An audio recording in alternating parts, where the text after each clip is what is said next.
ఎలా ఉన్నారు? చాలా బాగున్నాను. చాలా బాగున్నారు. ఏంటి ఆ స్మైల్కి రహస్యం ఏంటి? హ్యాపీగా ఉన్నాను లోపల. నేను ఇంటర్వ్యూ చేసి మీరు పిలిచారు కదా ఇంటర్వ్యూకి. Thank you. ఇంటర్వ్యూ చేస్తున్నా చేయనంటే భయం అవుతుంది నాకు. చేయగలుగుతారు, ఆ టాలెంట్ మీలో కనిపిస్తుంది నాకు. ముంగట ఉన్నారు, నా కళ్ళ ముంగట ఉన్నారు. మేము దాన్ని చూసుకుంటా ఇంటర్వ్యూ చేయాలంటే నాకన్నా తోపులతో ఇంటర్వ్యూ చేసే ఉంటారు ఆల్రెడీ మీరు. వాళ్ళు వేరే, మనసుకి నచ్చే వాళ్ళని ఇంటర్వ్యూ చేసాడు వేరే కాదు. ఇంతమందికి నచ్చుతున్నాను అంటే చాలా హ్యాపీగా ఉంది లోపల లోపల నాకు. అంతే, అందరితో పోల్చకండి. అందరూ హ్యూమన్సే కదా. అయినా సరే నాది కొంచెం డిఫరెంట్ ఉంటుంది. సరే, మీ జాబితాలో మీరు ఇష్టపడ్డారంటే ఐ ఫీల్ హ్యాపీ. సో మాది మీ దగ్గర నుంచి రిప్లై. మీకు బాయ్ ఫ్రెండ్ ఉన్నాడా? లేడు. నిజంగా టైం వేస్ట్ చేసుకునే పనులు నేను చేయ.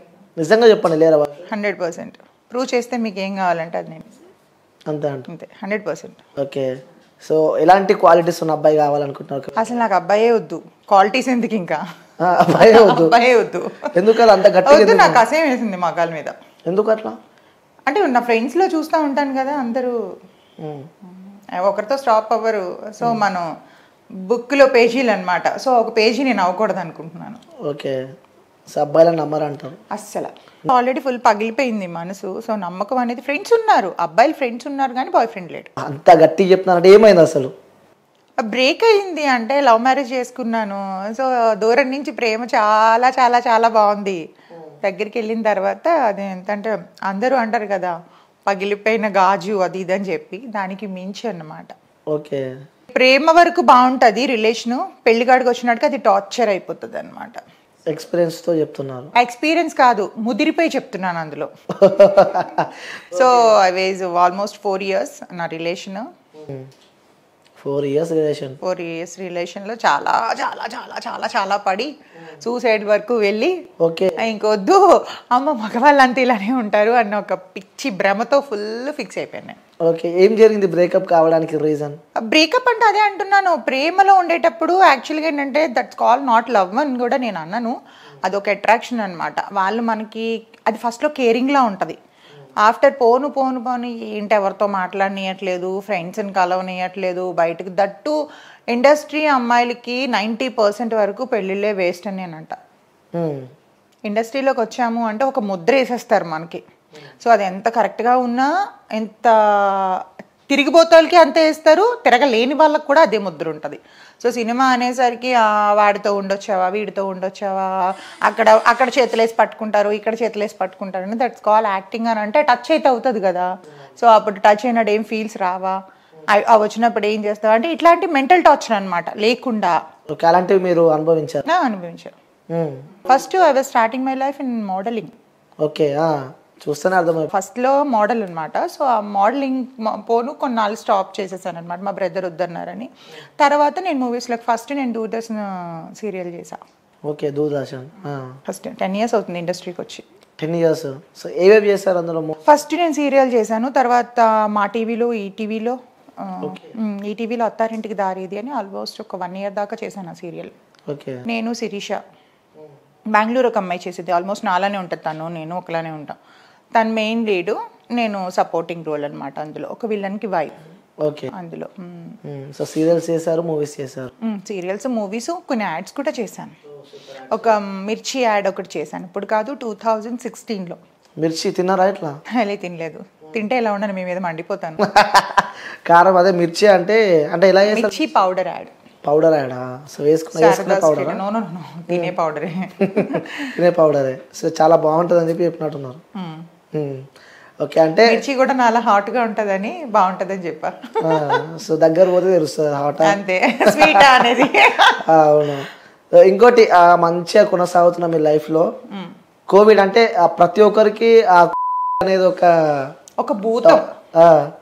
అలాంటి మీ లైఫ్ టోటలీ చేంజ్ అయిపోయినట్టు మాకైతే ఉన్న సమాచారం. అవును అవును. అసలు అంటే ఇట్లా ఉన్నది ఉల్టా అయిపోయింది అనమాట. చక్కగా మంచి మెయింటెనెన్స్ అంటే ఒక టైం టేబుల్ అంటూ ఉండేది అనమాట. ఈ టైంకి లేవాలి, ఈ టైం చేయాలి. ఈ టైంలో ఏంటంటే తినటం, పడుకోవటం, నో ఎక్సర్సైజ్ ఏమి. అంటే ఒక లేజీ అని కాదు, యూజువల్గా కొలాప్స్ అయిపోయిందని చెప్పొచ్చు. అందరికీ హోప్ పోయింది.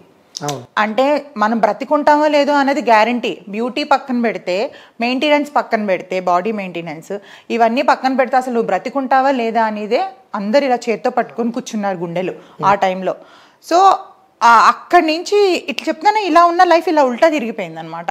ఎట్లా అంటే షేప్ అవుట్ అయిపోయింది. నన్ను నేను చూసుకొని మిర్రర్లో అసహ్యం పడిన రోజులు కూడా ఉన్నాయి, నేను అసహించుకున్న రోజులు ఉన్నాయి నావి. ఏంటి ఇట్లా అయిపోయింది, ఇలా అయిపోతున్నాను ఏంటంటే ఆఫ్టర్ మళ్ళీ again start my career after 2 years.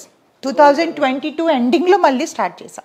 Okay 19 ఎండింగ్లో ఆగింది 2022. ఈ 2 years కూడా ఎట్లా వెళ్ళిపోయినాయి కూడా నా డేస్ నాకు తెలియదు అసలు. సో తర్వాత ఎలా స్టార్ట్అప్ చేశారు మళ్ళీ అగైన్ కాంటాక్ట్స్ అన్నీ పోయినాయి అండి. కాంటాక్ట్స్ అన్నీ పోయినాయి. ఈవెన్ షేప్ అవుట్ అయిపోయాం. అంటే ఫ్రెండ్ రోల్ ఇచ్చిన కాడి నుంచి మదర్ రోల్కి వెళ్ళిపోయినంత స్టేజ్కి వెళ్ళిపోయాను. హెవీ వెయిట్ మెయింటెనెన్స్ పోయింది. సో వర్కౌట్ అప్పుడు మనకి ఇండస్ట్రీలో ఏంటంటే మన పెట్టుబడి మన బ్యూటీనే. అవును. సో అదే లేకపోతే ఎవరిస్తారు మీకు ఆఫరు? దట్టు ఈరోజు చాలా కాంపిటీషన్తో కూడుకున్న ఫీల్డ్ ఇది. అవును. సో ఈ ఫీల్డ్లోని బాగా మనం మింగిల్ అవ్వి 10 మందితోని ఫస్ట్ ఆఫ్ ఆల్ పిఆర్ బాగుండాలి, మనకి పిఆర్ బాగుండాలి అండ్ అందరితో కూడా మనం మంచిగా మింగిల్ అవ్వాలి. సో ఇవన్నీ జరగాలి అని అంటే ఫస్ట్ ఆఫ్ ఆల్ ఎవరిని కలవడానికి ఒకరినొకరిని కలవడానికి ఆప్షన్ లేదు. సో మనం వన్స్ రోజు కాంటాక్ట్లో ఉండి టచ్లో ఉంటేనే మనకి ఎవరైనా ఆఫర్ ఇచ్చేది. సో మనం ఫేడ్ అవుట్ అయిపోతే ఎవరు కూడా పిలిచిందమ్మా అని ఆఫర్ ఇవ్వరు. సో ఎందుకంటే చాలా మంది ఉన్నారు మనకంటే బెటర్గా 100 times బెటర్గా ఉన్న వాళ్ళు చాలా మంది ఉన్నారు. సో వెతుక్కొని ఇవ్వాల్సిన అవసరం లేదు. సో అట్లాగా మొత్తం 2 years వేస్ట్ అయిపోయింది. అగైన్ మళ్ళీ స్టార్ట్ చేసి ఇప్పుడు మళ్ళీ వస్తున్నాయి. ఓకే, మళ్ళీ వస్తున్నారు, మళ్ళీ ఎంటర్ అయినా. యా. ఆ 2 years మీకు ఏం నేర్పించింది? ఆ టైంలో ఏం నేర్పించింది అని అంటే ఎక్కడో ఏదో చిన్న పుణ్యం చేసాం బతుకున్నాం అనిపించింది. మనకంటే ముందు చూస్తున్న వాళ్ళు అసలు ఎట్లా ఆకులు ఎలా రాలిపోయినాయి అలా పోయారు ఒక్కొక్కరు. సో వాళ్ళతో పోల్చుకుంటే దేవుడు ఇంకా ఏదో పని ఉంది మనకి భూమి మీద అందుకే ఉంచాడు అనుకున్నాను. అదొక్కటి చాలా అనుకున్నాను నేను. ఓకే. సో ఇంకోటి అడుగుతున్నా, మీ ఆ బ్యూటీ వెనకాల సీక్రెట్ ఏంటి? ఏంటి అంటే మంచిగా వర్కౌట్ చేస్తాను, జిమ్కి వెళ్తాను, మంచిగా నన్ను నేను ప్రేమించుకుంటానండి ఫస్ట్. అందుకే వేరే వాళ్ళ పైన ప్రేమ తగ్గింది. అలా అని కాదు, నన్ను నేను ప్రేమించుకుంటేనే నాలంటి వాళ్ళు మీరు ప్రేమిస్తారు. అవును, ప్రేమిస్తూనే ఉన్నాను. అంటే మీరే కదా, అందరూ ప్రేమిస్తారు.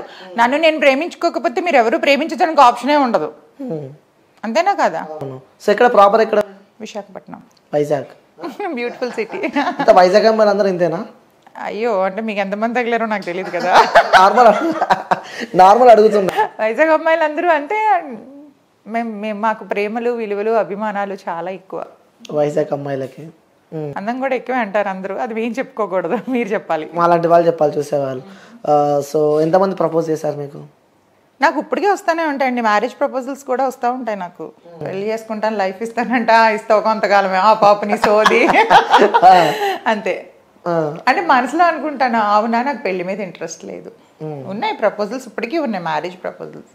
యాక్సెప్ట్ చేయాలంటే నాకు నిజంగా 100% చేయాలి. మీరు ఇంకో 10 years పోయిన తర్వాత నేను బ్రతుకుంటే కలిస్తే ఇదే మాట చెప్తాను నేను. అప్పుడు కూడా నేను సింగిల్గానే ఉంటాను. ఓకే, న్యూస్తలేమండి ఇప్పుడు చేసుకుని అంటారు, మళ్ళీ తర్వాత లేదండి. అంటే చేసుకోవడంలోనే ఎట్లా ఉంటుంది అంటే మాటలు వేరు చేతులు వేరు. ఒక్కసారి అంటే ఫేస్ చేయడం ఎక్స్పీరియన్స్ వేరు. నేను ఫెడప్ అయిపోయాను. ఫెడప్ అయిపోయిన వాళ్ళని మనం మార్చడం కష్టం. ఆర్జీవి గారిని మార్చగలమా మనం? సేమ్ నేచర్ లైక్ మీ. ఆర్జీవిని ఫాలో అవుతున్నావు అయితే? ఫాలో అవ్వట్లేదు నేను. అంటే ఒకదానికి స్ట్రాంగ్ గా ఫిక్స్ అయితే అది ఎవరి తరం కూడా కాదు, దేవుడి తరం కూడా కాదు మార్చడం. అవును.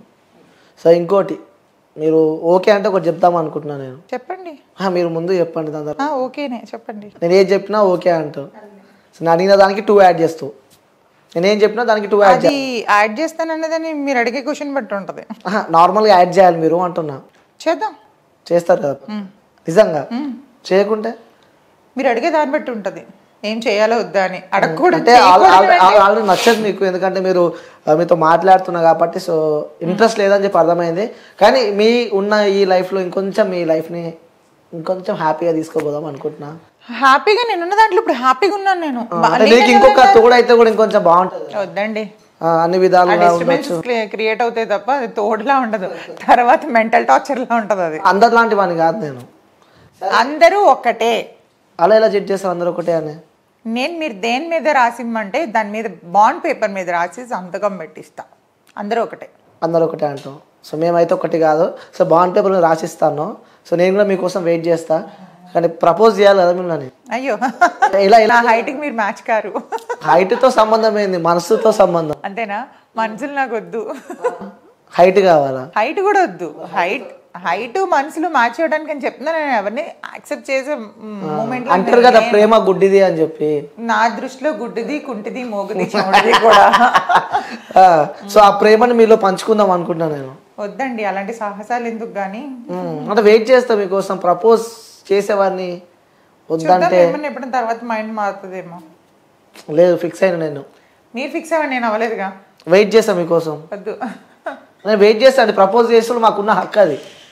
అది యాక్సెప్ట్ చేస్తారా చేయరా అది మీ ఇష్టం. వచ్చినట్టు మీరు ప్రవర్తించవచ్చు, నా ఇష్టం వచ్చినట్టు నేను ప్రవర్తించవచ్చు. సో మీకు చేయాలనుకుంటే మీరు చేయండి, యాక్సెప్ట్ చేయాలా వద్దనేది నా ఇష్టం అది. ఓకే. సో వ్యూయర్స్ నేనైతే ప్రపోజ్ చేస్తున్నా. సో నాకు తెలిసి యాక్సెప్ట్ చేస్తుంది. తను చాలా మంచిది అబ్బా, యాక్సెప్ట్ చేస్తుంది.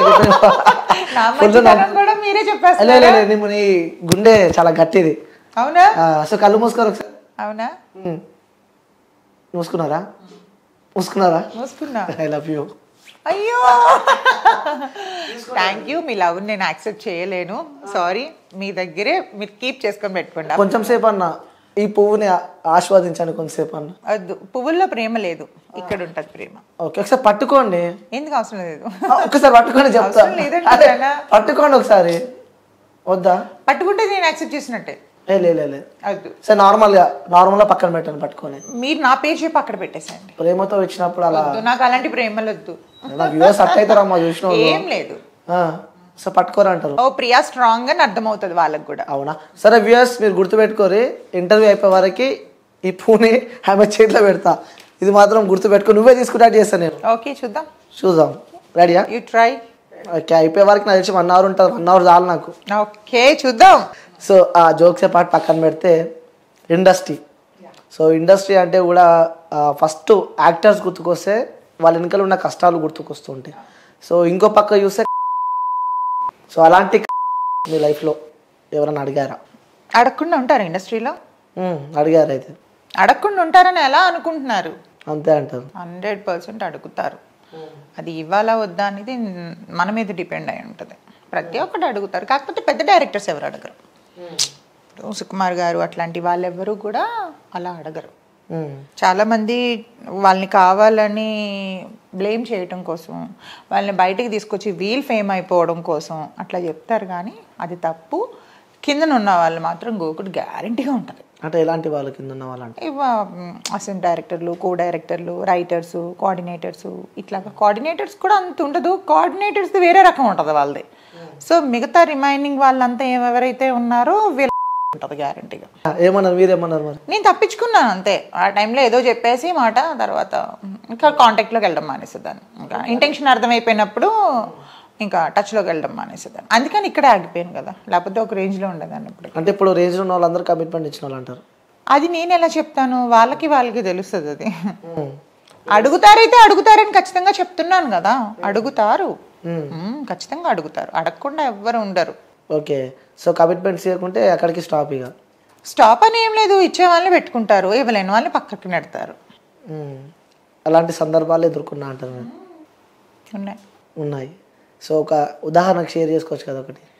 ఉదాహరణ అంటే పేర్లు వద్దులేండి, పేర్లు ఎందుకు, కానీ ఉన్నాయని చెప్తున్నాను కదా. నేను ఒక 20 movies దగ్గర చేశాను ఇప్పటి వరకు. 20-25 చేశాను. బాగా నేను కొంచెం గుర్తింపు వచ్చింది మాత్రం where is the Venkatalakshmi, Srinivasa Kalyanam, ఇవన్నీ పెద్ద పెద్ద హీరోస్తోనే చేశాను. ధ్రువ చేశాను, చుట్టాల అబ్బాయి. అడుగుతూ ఉంటారు, అడిగే వాళ్ళు అడుగుతూ ఉంటారు, మనం నెట్టుకుంటూ రావటమే. ఇష్టం ఉంటే వెళ్ళటం, ఇష్టం లేకపోతే కామ్గా అవాయిడ్ చేసుకుంటూ రావటం. అలా చాలా మంది ఉన్నారు. సో ముఖ్యంగా ఈ ఇండస్ట్రీకి సంబంధించి తెలుగు వాళ్ళకి ఎక్కువ కనిపించారు. అవునండి, యాక్చువల్గా తెలుగు మీరు మంచి క్వశ్చన్ అడిగారు. తెలుగు వాళ్ళని ఎందుకు అంటే, తెలుగు అమ్మాయిలకి కొంచెం సిగ్గు, బిడియం, కొంచెం అంటే ఇప్పుడు సపోజ్ మీరు ఎగ్జాంపుల్ చెప్తున్నాను మిమ్మల్ని. మీరు ఒక మంచి డైరెక్టర్ అనుకోండి, మీరు నన్ను అడగలేదు, మీకు ఇంత స్టాఫ్ అయ్యారు ఎవరైతే ఉన్నారు, ప్రియా ఏంటి మరి నాకు కొంచెం ఒప్పుకుంటావా, డిన్నర్ పెడతావా అంటే, అంటే డిన్నరు అన్నాడంటే వాడు అర్థం చేసేసుకోవడమే ఇంకా 100%. కో లాంగ్వేజ్ అది. అలాంటప్పుడు అంతవరకు వచ్చినాడు. ఇప్పుడు నేను అనుకోండి, మనం ఆంధ్రాలో పుట్టి, హైదరాబాద్, తెలంగాణ, ఆంధ్ర అదంతా కూడా మనకి తెలుగు కాబట్టి ఇక్కడ కల్చర్ వరకు అంటే కొంచెం సిగ్గుపడతాం. సో మనం వేరే స్టేజ్కి వెళ్ళిన తర్వాత వీడు దీంతో నేను ఇలా ఉన్నాను అని చెప్తాడేమో అని మనం కొంచెం సిగ్గుపడి తెలుగు అమ్మాయిలు కొంచెం ఆగిపోతారు, బ్యాక్ స్టెప్ వేస్తారు. ఈవెన్ ఈ విషయాలు ఇంట్లో తెలిస్తే కూడా బాగోదు, తర్వాత బయటకు వస్తే తల్లిదండ్రులు ఏమైపోతారని. ఈ నార్త్, ఈ బెంగళూరు వీళ్ళు అయితే ఏమంటే వెచ్చలు పెడతాను. సో వాళ్ళకి ఏంటంటే వాళ్ళు రెమ్యునేషన్ తక్కువ ఉంటుంది, కమిట్మెంట్స్ బాగా ఇస్తారు, అమ్మాయిలు కూడా బాగానే ఉంటారు. సో అప్పుడు అందుకనే చూసింగ్ వాళ్ళది ఎక్కువ ఉంటుంది. తెలుగు అమ్మాయిలకి ఏంటంటే అడిగేసరికి కొంచెం సిగ్గు బిడియం అడ్డం వచ్చి ఒప్పుకోవడం మానేస్తారు, కాబట్టి తెలుగు అమ్మాయిలు కొంచెం బ్యాక్ ఉన్నారు. ఓకే, అంటే చాలా మందికి డౌట్ ఉంటుంది అనమాట, అదే ఇండస్ట్రీలో మన తెలుగు వాళ్ళు ఉండరు. అదే చెప్తున్నాను కదా, నార్త్ వాళ్ళు ఏంటంటే సిగ్గుండదు వాళ్ళకి, వాళ్ళు ఏ డ్రెస్ ఏమన్నా వేసేస్తారు. మన తెలుగు వాళ్ళు అలాగా, తెలుగు వాళ్ళు కొంచెం సిగ్గుపడతారు కదా, చేసుకున్నా కొంచెం సీక్రెట్ గా చేస్తారు తప్ప. కొంతమంది ఉంటారంట. నార్త్ వాళ్ళు అయితే కొంచెం అన్నిటికీ రెడీ అంటారు, సై అంటే సై అంటారు దానికైనా. సో ఆ ఫీల్డ్ ఉన్నారు కాబట్టి చెప్తున్నారు. ఆఫ్ కోర్స్ ఆ ఫీల్డ్ తెలుసు కాబట్టి చెప్తున్నా. అవును.